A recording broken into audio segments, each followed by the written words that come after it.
राधा स्वामी नाम सुमरे मन मेरा, जन्म सुफल हो जागेरा। राधा स्वामी नाम सुमरे मन मेरा, जन्म सुफल हो जागेरा। साधो सतगुरु दर्शन कर लो,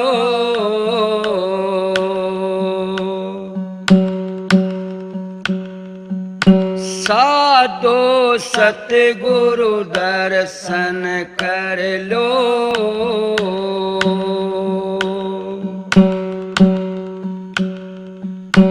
ताड़ मार जो कर सतगुरु समझो, काटो कर्म पूरब लो। ताड़ मार जो कर सतगुरु समझो, काटो कर्म पूरब लो।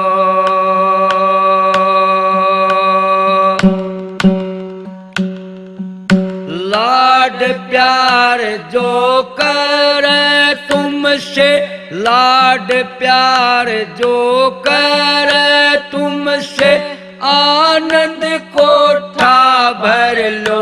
साधो सतगुरु दर्शन कर लो। शेर साट जो सतगुरु मिल जा, शेर साट जो सतगुरु मिल जा, तो भी जानो सर लो। साधो सतगुरु दर्शन कर लो। वचन सुनो सतगुरु प्यारे के, सुन सुन हृदय धर लो। वचन सुनो सतगुरु प्यारे के, सुन सुन हृदय धर लो। जब तक इनसे प्रेम नहीं है, जब तक इनसे प्रेम नहीं है, कैसे डर से उड़ लो। साधो सतगुरु दर्शन कर लो।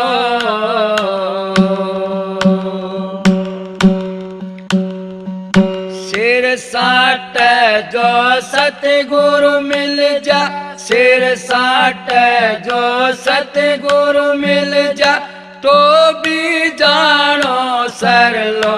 साधो सतगुरु दर्शन कर लो।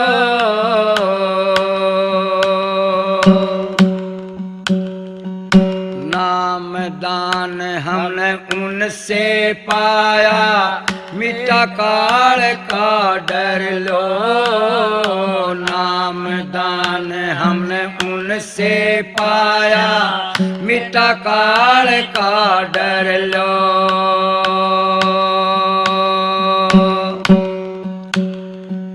काल जाल से तभी बचोगे, काल जाल से तभी बचोगे, मरने से पहले मर लो। साधो सतगुरु दर्शन कर लो। शेर साट जो सतगुरु मिल जा, शेर साट जो सतगुरु मिल जा, तो भी जानो सर लो। साधो सतगुरु दर्शन कर लो।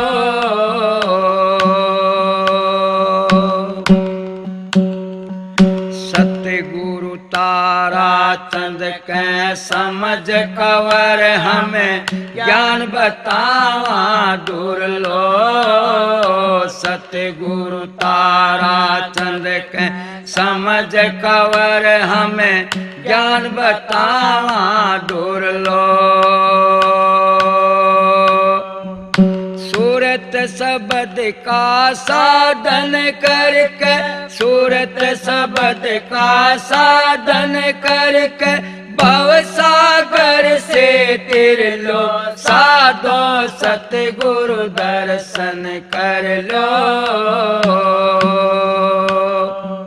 सिर साट जो सतगुरु मिल जा, सिर साट जो सतगुरु मिल जा, तो भी जानो सर लो, साधो सतगुरु दर्शन कर।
राधा स्वामी, राधा स्वामी दयाल की दया, राधा स्वामी सहाय, राधा स्वामी। प्यारी साध संगत, जितने भी सत्संगी प्रेमी सत्संग लाभ के लिए उपस्थित हुए हो, शांति से बैठ के सत्संग का लाभ उठाएं। जब से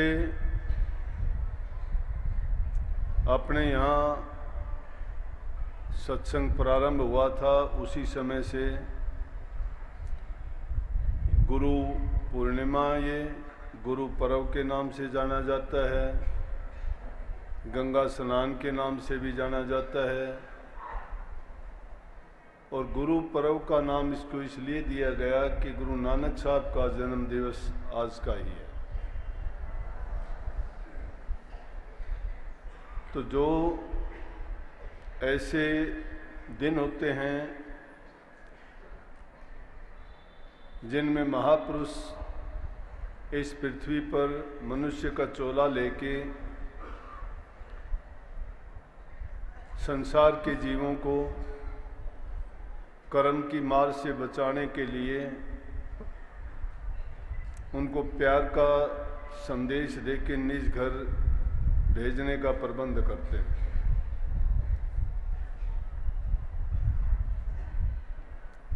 तो ये सत्संग हमारा वार्षिक सत्संग के रूप में होता है।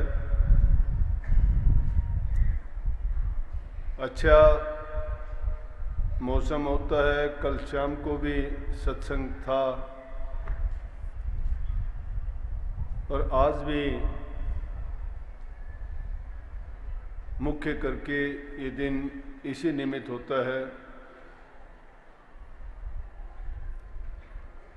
लेकिन सत्संग तो हमें एक याद दिलाता है अच्छे काम करने के लिए, सत्संगियों के लिए नित्य एक नया संदेश आता है और सत्संगी अपनी कमियों को देख के प्रयत्न करता है कि उन कमियों को दूर करे। मालिक से, सतगुरु से प्रार्थना करता है कि मुझे नेक रास्ता दिखाओ, मैं किसी के लिए दुख का कारण ना बनूं, जितना मेरे से हो सकता है मैं दूसरे जीवों को सुख दूं, परोपकार के काम करूं, समाज में फैली हुई कुरीतियों को दूर करें, अपने मन की मलिनता और बुराइयों से मुक्त करके प्रभु के चरणों में लगाऊं। तो साफ संदेश संतों ने जीव के कल्याणार्थ दिए हैं।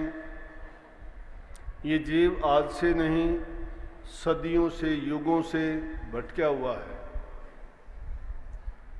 जब से ये सत्य पुरुष के देश से अलग होकर रूह इस संसार में आई, ये काल के कैद खाने में बंद हो गई और उस कैद खाने को ही अपना घर समझने लगी।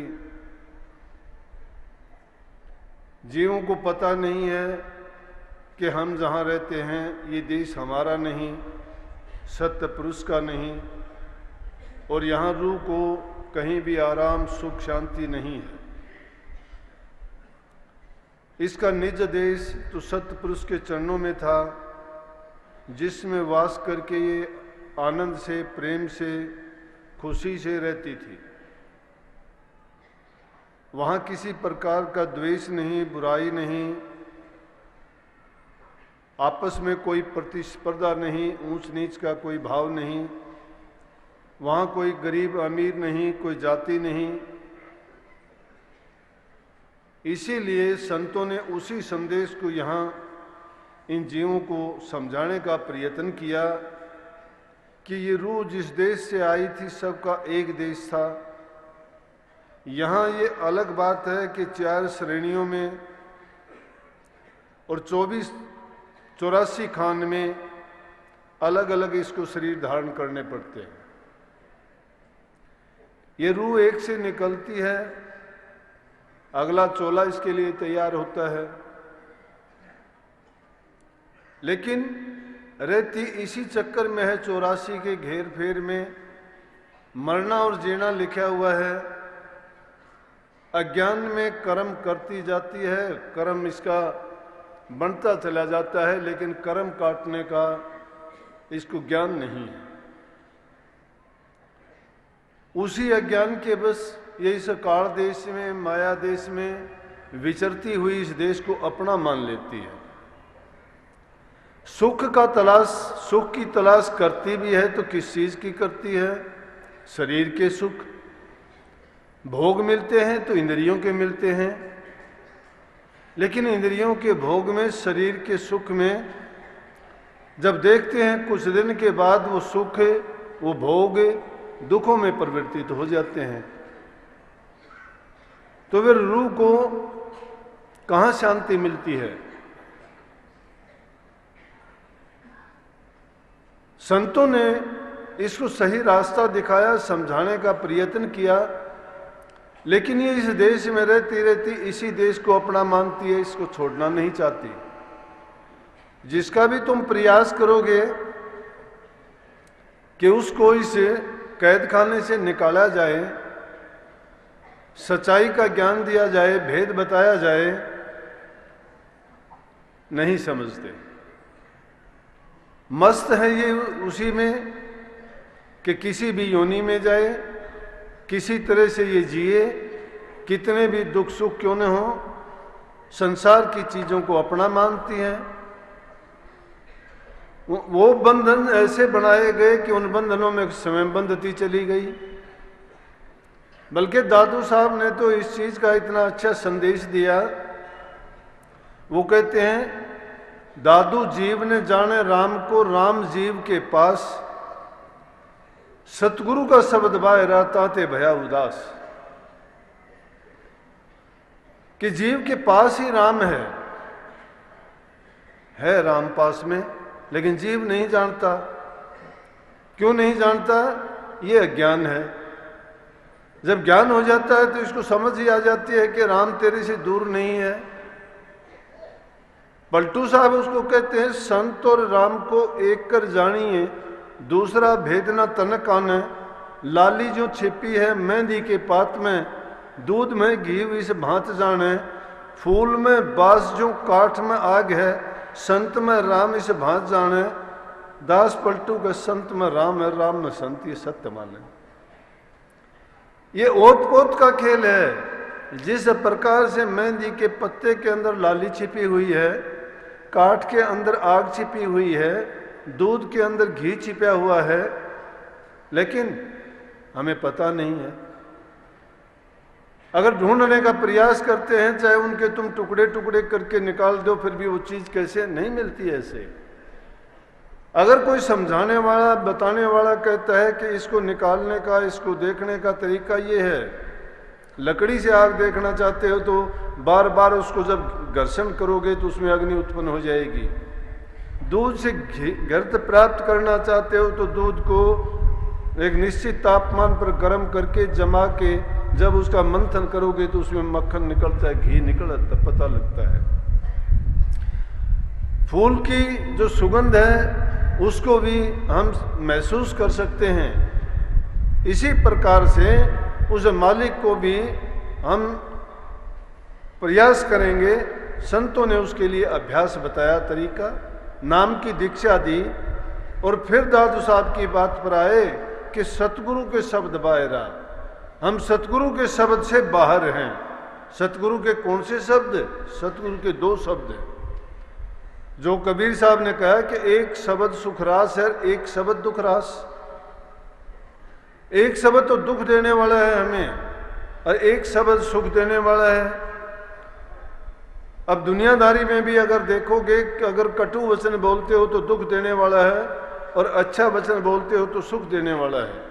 लेकिन जहाँ शब्द की महिमा गाई गई है उसको अभ्यासी लोग जिन्होंने नाम की दीक्षा ली है वो भली प्रकार से जानते हैं कि वो शब्द क्या चीज़ है।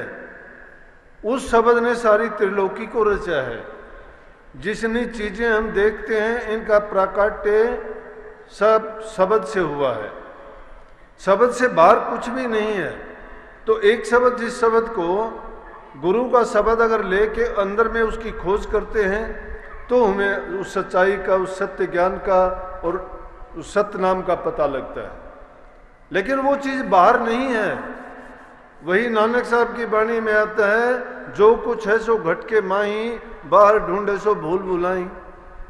जो बाहर खोजते फिरते हैं वो भूल है। उसको अगर खोजना चाहते हो तो अंतर में ही खोजना पड़ेगा। अंतर का रास्ता संतों से मिलता है। संतों ने उसके लिए कौन सा रास्ता बताया? उसके लिए गुप्त गली है। गुप्त गली है कहाँ पे? हमारे शरीर के अंदर 10 दरवाजे हैं। 10 दरवाजों में से 9 दरवाजे संसार के पदार्थों की ओर हमें लेके जाते हैं, संसार की चीज़ों का ज्ञान देते हैं।